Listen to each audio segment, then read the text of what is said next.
Hello everyone, I welcome you all to I exam B. जैसे कि आप सभी को पता ही है कि एसएससी सीजीएल के लिए हमने यहाँ पे सीरीज चलाई हुई है जहाँ पे हम लोग आपके लिए हर सब्जेक्ट्स के लिए कुछ ना कुछ इंपॉर्टेंट चीजें बता रहे हैं। और इसी कड़ी में आज मैं आपके सामने जनरल अवेयरनेस का 2020 का प्रीवियस ईयर पेपर लेके आया हूँ, जिसको हम लोग डिस्कस करेंगे। उसका ये पार्ट 1 है जिसमें मैंने 25 में से 12 क्वेश्चंस लिए हुए हैं।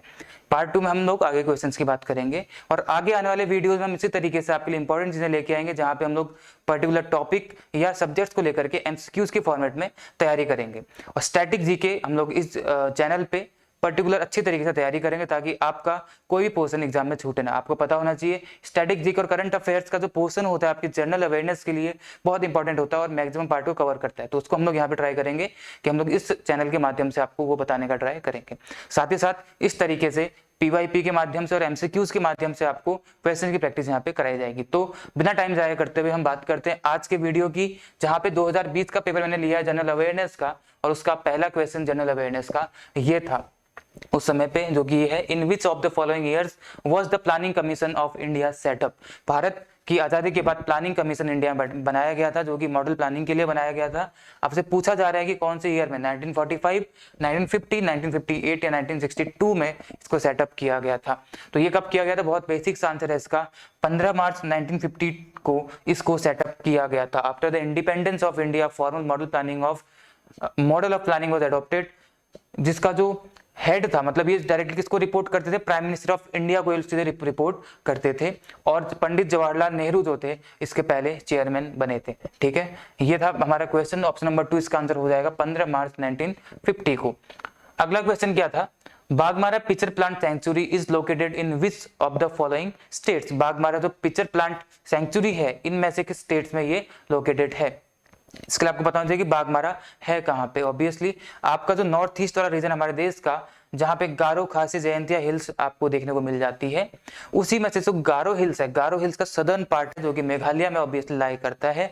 वहां पे इस बाघमारा का क्या है, ये हेडक्वार्टर है। वहां पे किसका, सदर्न जो गारो हिल्स है उसका हेडक्वार्टर कौन सा है, बाघमारा है। तो वहीं पे है बाघमारा पिक्चर प्लांट, जो कि ऑप्शन नंबर ए इसका आंसर हो जाएगा, मेघालय नॉर्थ ईस्ट में है। ठीक है, कहाँ पे, मेघालय में। यही चीज मैंने यहाँ पे एक्सप्लेनेशन में लिखी हुई है। ये बॉर्डरिंग किससे करता है, बांग्लादेश से करता है। ये पूरा से 113 किलोमीटर गुवाहाटी, जो कि असम की राजधानी है, वहां से असम में है, वहां से 248 kilometre 287 kilometre from the state capital Shillong, जो राजधानी है इसकी, वहां से 287 किलोमीटर दूर है। अगला क्वेश्चन है, for which of the following franchise teams did AB de Villiers play in IPL 2020। 2020 में एबी डिविलियर्स ने किस आईपीएल फ्रेंचाइजी टीम से खेला था। आप लोग क्रिकेट के शौकीन होंगे, आप सबको पता ही होगा इसका आंसर कि जो एबी डिविलियर्स हैं इन्होंने आरसीबी रॉयल चैलेंजर बेंगलोर से खेला था आईपीएल 2020 में। कुछ और इंफॉर्मेशन इसके बारे में देख लेते हैं।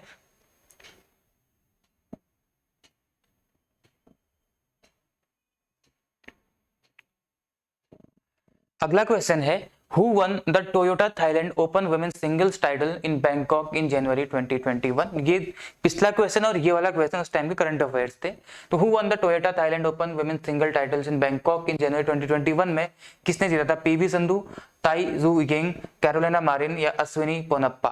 तो इसका आंसर क्या हो जाएगा, वो किसने जीता हुआ था, ये जीता था कैरोलिना मारिन ने जीता था। और किसको हराया था, ताई जू यिंग को हराया था इन्होंने। ठीक है, इसका आंसर क्या हो जाएगा, option number C, Carolina Marin won the Toyota Thailand Open women single title in Bangkok, जो कि बैंकॉक थाईलैंड की राजधानी है बैंकॉक, वहां पे वो थाईलैंड, जिसको कि हम लोग सफेद हाथियों का देश बोलते हैं, थाईलैंड। ठीक है, थाईलैंड किस में आता है, सदर्न साउथ ईस्ट एशिया में आता है, जहां पे हमारे 10 कंट्रीज है और 10 कंट्रीज का जो ग्रुप है इसको आसियान बोला जाता है, association of south east Asian Nations. उस आसियान कंट्री में आता है कौन सा आपका, Thailand. Thailand, Laos, Cambodia, Vietnam, Philippines, Singapore, Brunei, ये सारी जो कंट्रीज हैं, जैसे इंडोनेशिया, सारी की सारी आपकी आसियान कंट्रीज में आती हैं। आगे बढ़ते हैं। Who among the following won the third Rabindranath Tagore literary prize for his novel the city and the sea in December 2020। ये भी उस टाइम करंट अफेयर्स था कि दिसंबर 2020 में द सिटी एंड द सी इस नोवेल के लिए इनमें से किसको मिला था आपका, क्या, रविंद्रनाथ टैगोर लिटरेरी प्राइज।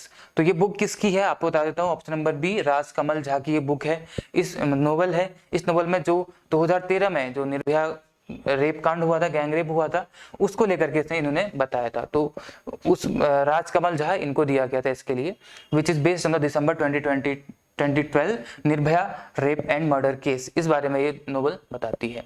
आगे बढ़ते हैं। अगला क्वेश्चन आपके सामने है, in Leh the first ever ice climbing festival was celebrated in dash valley in January 2021। जनवरी 2021 में लेह में, जो कि हमारे देश का सबसे ऊपरी हिस्सा है, वहां पे लेह में first ever ice climbing festival को मनाया गया था, ऑब्जर्व किया गया था। तो आपको बताना है किस वैली में ये ऑब्जर्व किया गया था, रिप्चर, मरखा, द्रास वैली या नुब्रा वैली। आपको कमेंट सेक्शन में बताना है कि रिप्चर वैली और मरखा वैली कौन से स्टेट में लाई करते हैं, ये आपको बताना है। तो ऑब्वियसली ऊपर कौन सी वैली, नुब्रा वैली है, जहाँ पे नुब्रा घाटी है, नुब्रा नदी भी आती है।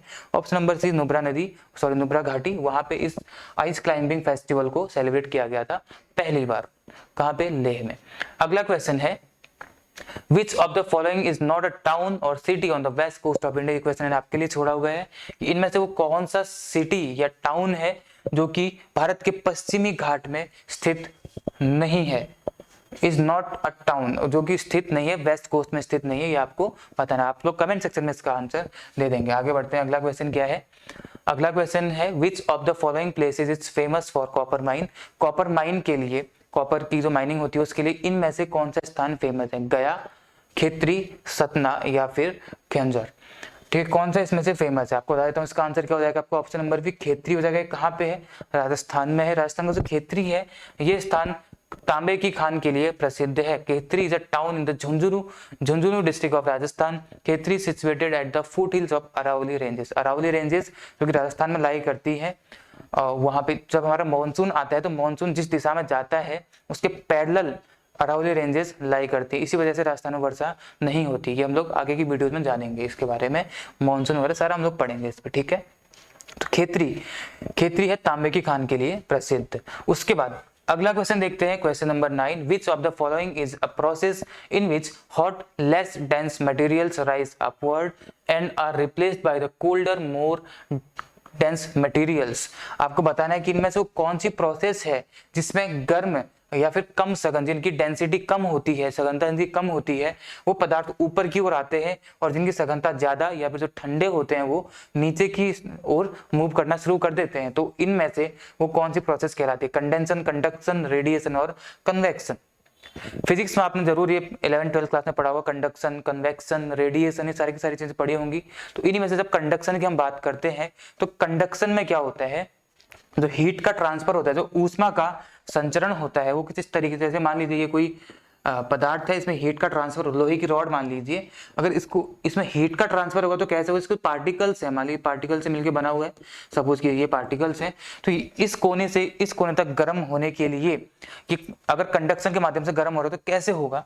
सबसे पहले जैसे ये वाला पार्टिकल अगर गर्म है तो ये यहाँ पे कंपन करता है, वाइब्रेट करता है, वाइब्रेट होकर अपनी एनर्जी इसको ट्रांसफर करता है, और ये इसको ट्रांसफर करता है, ये इसको ट्रांसफर करता है, और करते करते एनर्जी यहाँ तक चली जाती है, और इस तरीके से पूरी की पूरी रॉड गर्म हो जाती है। कौन सी प्रोसेस होती है, ये आपकी होती है कंडक्शन प्रोसेस।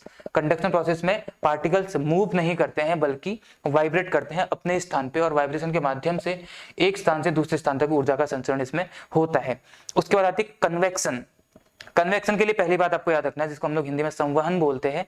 संवहन विधि में क्या होता है, पार्टिकल्स मूव करते हैं, पार्टिकल्स मूव करते हैं, और इसमें एक चीज इंपॉर्टेंट याद रखेंगे, केवल फ्लूइड में होती है, केवल तरल चीजों में ही कन्वेक्शन हो सकता है और कहीं पे कन्वेक्शन नहीं होता है।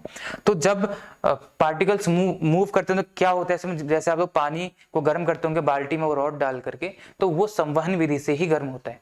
उसमें होता क्या है कि जितने भी पार्टिकल्स जो गर्म होते चले जाते हैं उनकी डेंसिटी कम हो जाएगी ऑब्वियसली, और जैसे उनकी डेंसिटी कम होती है तो नीचे बैठते हैं, और नीचे से जिनकी डेंसिटी ज्यादा है और जो कोल्डर पार्टिकल्स हैं वो ऊपर की ओर उठना शुरू हो जाते हैं। तो वही चीज हमें यहाँ से उल्टा बोल दिया ने, जो गर्म पार्टिकल्स जिनकी डेंसिटी कम होती है वो ऊपर रहते हैं, और जिनकी डेंसिटी ज्यादा होती है वो ऑब्वियसली नीचे आ जाते हैं। जाहिर सी बात, जिनकी डेंसिटी ज्यादा होगी वो नीचे की तरफ आएंगे।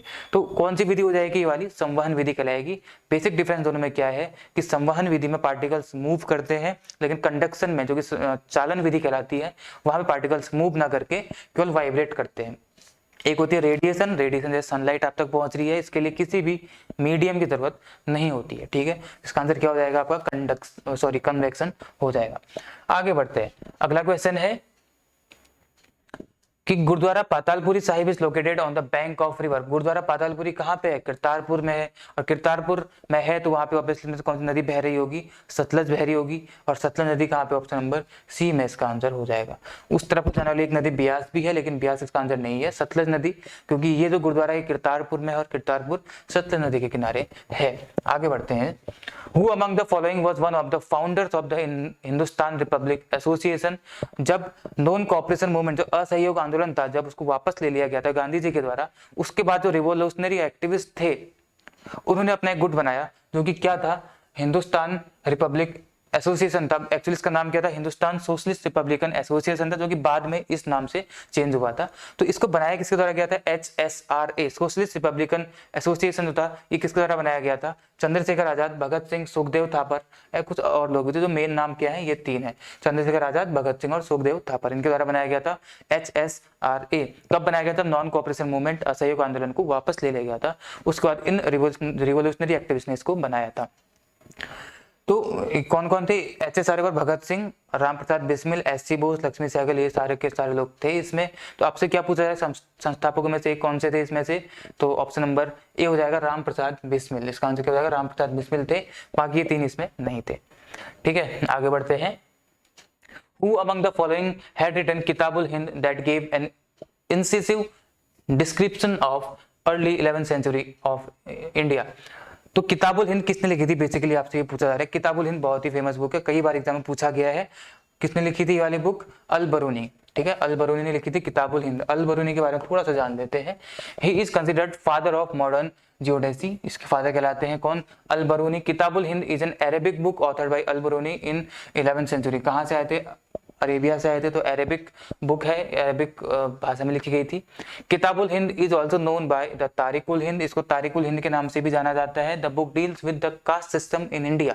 भारत में जो जाति प्रथा थी उससे डील करती है आपकी ये वाली book. He extensively compare the Indian culture with other culture in this book. जो यहाँ पे इंडियन कल्चर को दूसरे कल्चर से उन्होंने यहाँ पे कंपेयर करने का ट्राई किया है। अल बरूनी को, जो अल बरूनी थे, उन्होंने केरला को मालाबार नाम से बुलाया था। मालाबार तट आपको पता ही होगा। किताब Al-Tafim is the book authored by Al-Baruni in both Persian and Arabian language. Persian और अरेबियन लैंग्वेज दोनों में किताब तहफीम को उन्होंने लिखा है।